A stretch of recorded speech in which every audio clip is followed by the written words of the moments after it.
Do you think digital detox is about wrestling the cell phones out of a millennial's hand and putting them in solitary confinement until they give up technology for good? Well, think again. Today we're going to talk about a mindful way of doing digital detox and the 8 questions you need to ask yourself before you go ahead. Hello, my name is Claire and welcome to Generation Calm, where you can learn to reduce your stress and anxiety naturally in your own time so that your mind and body feel great. Look, technology and social media is here to stay. I mean, I see the irony. You're probably watching this on your cell phone or other device, and I'm using my phone and my iPad right now to be able to talk to you. But I think it's a question of balance, and it would be irresponsible of me or anyone else to give you guidelines on how much technology to use when I know nothing about you. It's different for each person, and it doesn't take into effect a person's lifestyle, their job, things like that. For some people, like myself, it's great to be able to talk to family and friends on FaceTime. It gives that real personal level and keeps me in touch with everybody. And for some people, when they're working, it's a real positive to be able to work remotely and not having to be tied to the office or the desk. So how come there's so much negativity when it comes to using social media and technology in our lives, when it's supposed to make things better for us? Well, it's that addictiveness, and I think we all know it. Our digital lives are becoming much more exciting than our real lives, and that is a problem. But it's a problem on a different level for every single one of you. And that's what today's video is about. Now, if I was seeing somebody for a clinical issue, I would try and work out what the problem is for that person. Not what I think it is, but how it presents itself to that person. And it's the same with digital stress.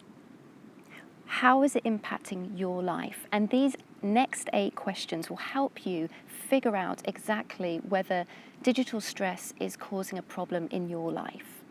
So with these next 8 questions, I want you to really think about whether you have a yes or a no, or it just makes you think a little bit. Answer them honestly, yes or no. Does interacting with your device keep you up late or interfere with your sleep? Does your tech use reduce the quality or quantity of time you have with family or friends?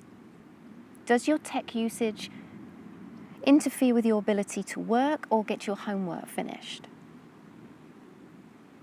Does it cause you to be unintentionally rude by phubbing? You know, that horrible thing when someone ignores you because they're scrolling through their phone?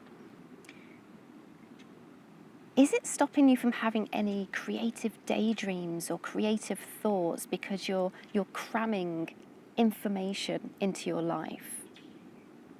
Do you instinctively pick up your phone or device when you're feeling bored or anxious?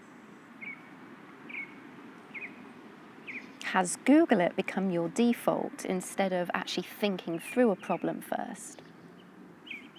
And does constant bad news in your feed bring you down? So I personally have answered yes to 4 of those questions. In particular, the news one, I really find it difficult to break that habit because on my iPhone there's a news app and I just can't delete it. And it's a real draw for me to press that, and I know it's just bad news whenever I read it. You may have more or less answers to these, and there's no right or wrong answer. This is about you finding out information, figuring out for yourself whether it's interfering with your life and becoming a problem. So the whole purpose of these questions are to make you mindful of your technology use. Start watching and listening and noticing about your tech use and whether it's interfering with your life in any way. If you are using these questions and you feel like you need to cut down your use of tech, the first step before you even go any further into cutting out tech is to keep a log. Write down all the times that you're using tech, whether it's social media, whether it's Googling, whatever it might be that you're using it for, whether it's for work, and keep a track of what you're doing, or what you're not doing maybe, because you're too busy spending time on your digital life. And I know there are apps to help you do this, but the whole point of this is to stay away from the apps. So I want you to write it down. Keep a track, only for a week, and just start to notice when you're picking up that phone. Notice when you're starting to scroll mindlessly.